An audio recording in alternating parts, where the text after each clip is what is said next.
Assalamualaikum guys. Okey, hari ni kita ada sebiji ES250i servis CVT. Okey, owner tak pernah servis motor tahun 2023, sekarang 2026, mileage 17,000. Tak pernah buka.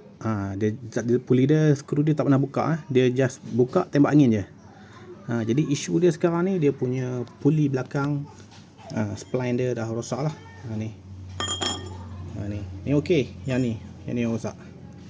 Okey, tak boleh masuk Masuk tak boleh. Nak keluar pun tadi kena pakai puller kena pakai puller. Dia jam melekat. Memang ketat gila memang nak buka pakai puller. Puller pun struggle nak buka.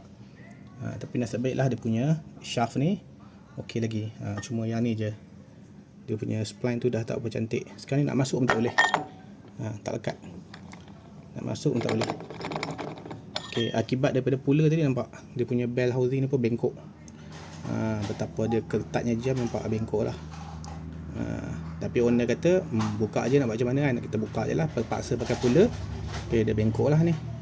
Dah ketuk pakai puller, kena pakai heat gun pula.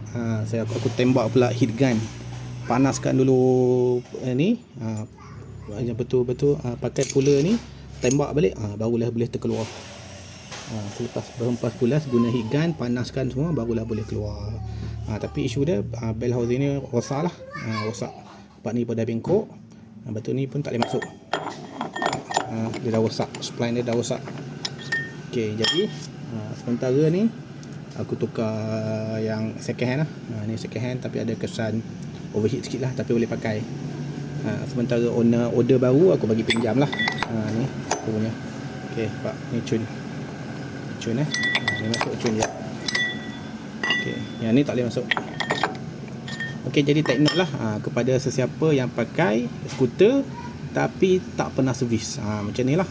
Dia dah terlampau lama sangat, sampai rosak lah dia punya melekat spline ni dengan kita punya ni. Mungkin panas, overheat ke apa, aku tak tahulah.